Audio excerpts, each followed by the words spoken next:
Partner effort नहीं कर रहा, क्या करे? अगर सिर्फ तुम ही कोशिश कर रहे हो तो रिश्ता इम्बैलेंस में है। रिश्ता तभी चलता है जब दोनों एफर्ट डालते हैं, लेकिन जब एक ही इंसान कोशिश करता है तो वो थक जाता है। तो सलूशन क्या है? पहला, सीधा बोलो, इनडायरेक्ट हिंट्स मत दो। बोलो, मुझे एफर्ट की कमी फील हो रही है। क्लियर कम्युनिकेशन गेसवर्क खत्म करता है।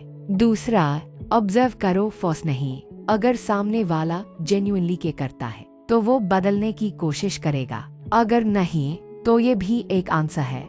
तीसरा, खुद को इग्नोर मत करो, तुम्हारी नीड्स वैलिड है।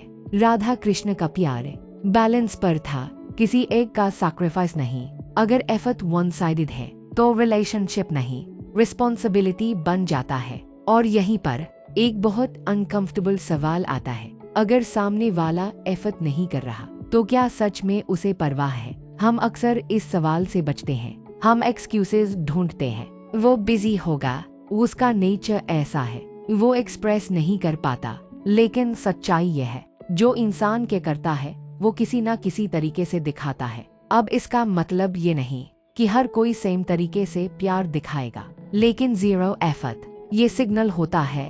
तो अब क्या करें?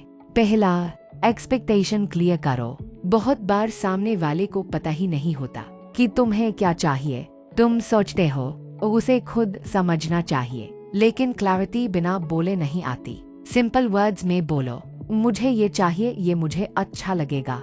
ये डिमांड नहीं है, ये डायरेक्शन है। दूसरा, एफर्ट चेक करो, एक्सक्यूजेस नहीं। जब तुम बात क्लियरली बोल देते हो तो उसके बाद देखो क्या चेंज आया, छोटा सा भी एफर्ट आया या सब वैसा ही है, क्योंकि वर्ड्स नहीं पैटर्न सच बताते हैं। तीसरा, अपनी वैल्यू खुद डिफाइन करो। अगर तुम बार बार एक्सेप्ट कर रहे हो मिनिमम एफर्ट तो सामने वाला भी वही देगा। लोग उतना ही देते हैं जितना तुम अलाउ करते हो, इसलिए खुद से पूछो, क्या मैं इससे बेटर डिजर्व करता हूँ? और अगर आंसर हाँ है तो उस हिसाब से बिहेव भी करो। चौथा, इमोशनली डिपेंडेंट मत बनो। जब तुम्हारी पूरी खुशी एक इंसान पर डिपेंड हो जाती है तो तुम कॉम्प्रोमाइज करने लगते हो। तुम इग्नोर करते हो जो तुम्हें हर्ट कर रहा है, क्योंकि तुम्हें डर लगता है उसे खोने का।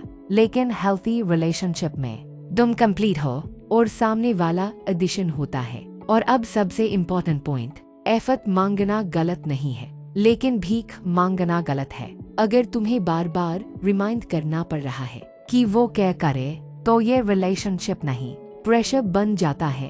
और प्रेशर में कोई प्यार ग्रो नहीं करता। और अगर ये सब करने के बाद भी कुछ चेंज नहीं आता तो तुम्हें एक टफ डिसीजन लेना होगा, स्टे एंड एक्सेप्ट या लीव एंड रिस्पेक्ट योरसेल्फ। बीच में अटके रहना सबसे ज्यादा दर्द देता है, और शायद यही राधा कृष्ण हमें सिखाते हैं। प्यार बराबरी का होता है, जहाँ दोनों फील करते हैं, दोनों देते हैं।